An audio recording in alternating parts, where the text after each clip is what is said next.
Angka kematian kes buli paling kejam di Malaysia yang tidak diketahui ramai.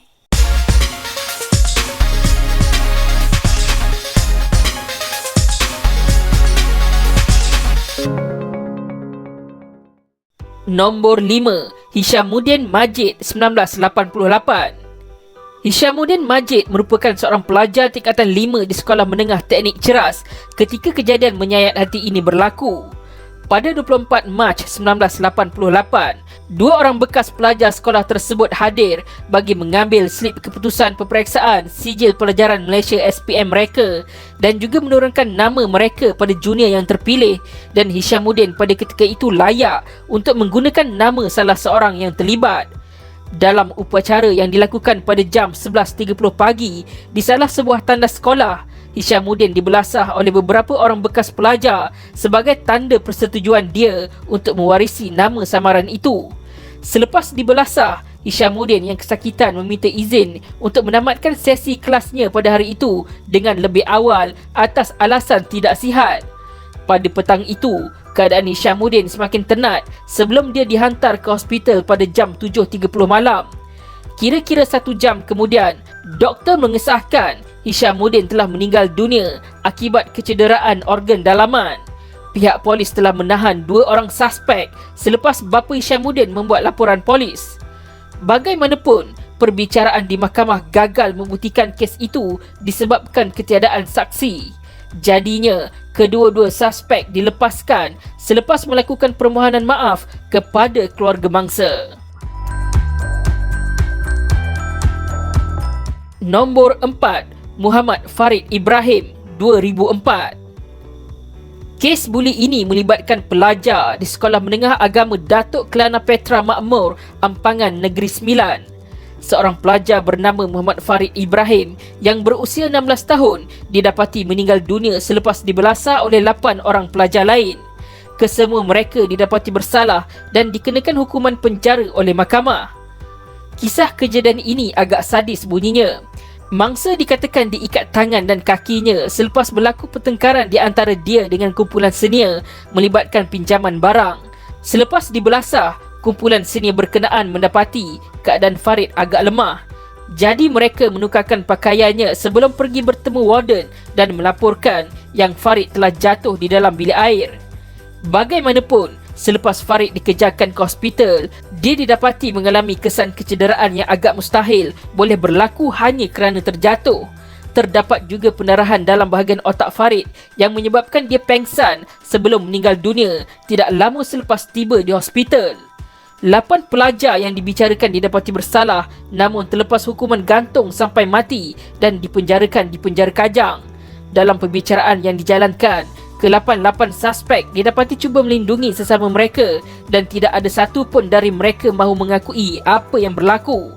Salah seorang bapa suspek juga bertindak mengeluarkan kenyataan palsu, mencipta alibi tanpa bukti semata-mata mahu melindungi anaknya yang dirasuk syaitan.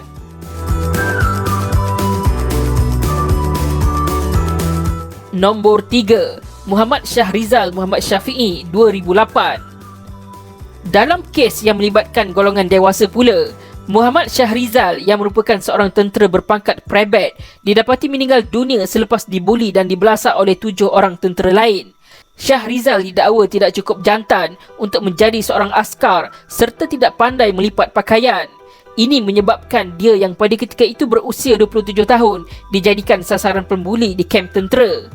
Muhammad Syahrizal dikatakan ditumbuk, disepak dan kepalanya dihentak dengan objek kayu serta dipijak dengan but sukan yang menyebabkan dia pengsan sebelum meninggal dunia pada 5 April 2008.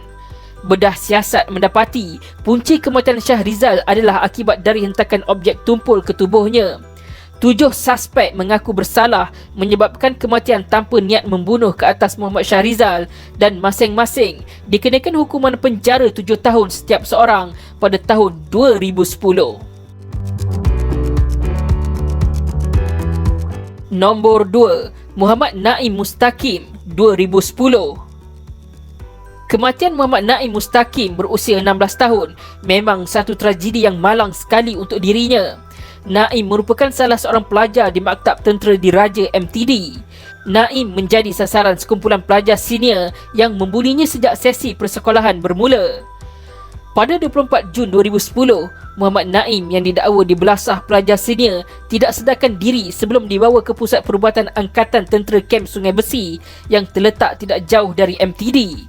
Sekitar jam 10.45 malam, Naim dipaksa melakukan tekan tubi sambil diterajang senior yang memerhati. Punca kematiannya dikatakan disebabkan oleh gegaran yang berlaku pada bahagian kepalanya, iaitu selepas dia jatuh ditendang oleh salah seorang pelajar senior semasa kejadian tersebut. 5 orang pelajar ditahan bagi membantu siasatan dengan 4 daripadanya dihukum buang sekolah terlebih dahulu. Komandan MTD yang bertugas semasa kejadian berlaku juga telah dipindahkan bagi memastikan kejadian sama tidak lagi berulang. Nombor 1. Jackson Nguyen Awe 2017. Sebuah sekolah berasrama di Kapit, Sarawak menyaksikan peristiwa duka selepas seorang pelajar tahun 1 bernama Jackson Nguyen Awe meninggal dunia akibat dibelasah. Pelakunya pula adalah seorang pelajar tahun 6 berusia 12 tahun dan kejadian ini berlaku pada 24 Ogos 2017. Jackson segera dikejarkan ke Hospital Sibu selepas pihak sekolah mendapati keadaannya agak kritikal.